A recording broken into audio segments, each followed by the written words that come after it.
The number of official dead has risen and will continue to rise all day. We now know entire metro areas were leveled.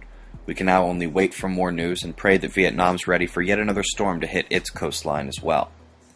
West of that, we have an interesting threat to the Arabian Sea in east-northeast Africa. First storm of the season threatening this area. Not sure anyone actually watches this show over there, but that's alright. Princeton University, press release about tiger stripes. Actually, that's their playful naming after their mascot applied to the rib, rock, and dirt lines under the ice that they say are a big factor in ice movement and climate change. If you want the actual paper, I've linked that below as well. ISON Observing Campaign updated their light curve, showing strong brightening and now closely matching the patterns Bruce Gary is sharing with us as well. They're close to a final word on the sun-facing coma structure, but agree about major brightening. And just an FYI, the JPL orbital diagram for Comet ISON was updated last night with no perceptible changes to the trajectory. Interestingly, this comet diagram uses nearly 6,000 observations, which doesn't quite put it on par with Hale-Bopp, but Comet ISON is officially one of the most observed comets in history pre-naked eye visibility, and I imagine I'll be able to remove that qualifier before it's all said and done.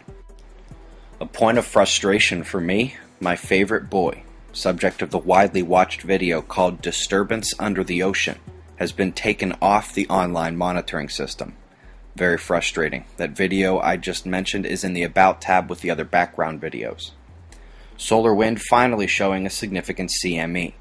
Now, we've seen some dense interplanetary shocks as of late, but it's been a long time since something besides a coronal hole ramped us to 500 kilometers per second. Still counts as just a moderate impact, but it's bigger than what we've had recently. Got some instability. The sensitive metrics suggest a magnetic storm could crop up at some point in the wake of the impact. High-energy protons have been rising in the wake of yesterday's X-flare. The lull in flaring afterwards onset quickly, but may be ending now.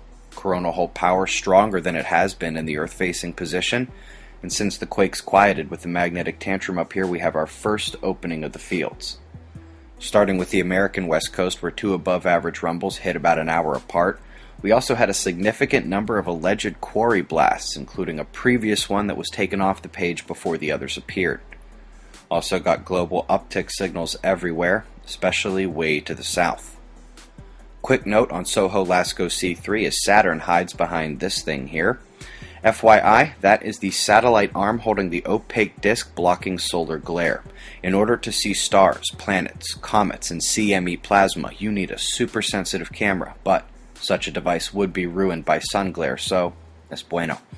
Earth-facing sunspot group, the big one, still hanging on to that backside delta spot. It is definitively alive and could pop more today. The limb group appears to have mixing magnetics, but has not produced yet. We'll keep an eye. Shots of our star to close, eyes open. No fear, it's 6:30 a.m. Eastern Time, and that's the news. Be safe, everyone.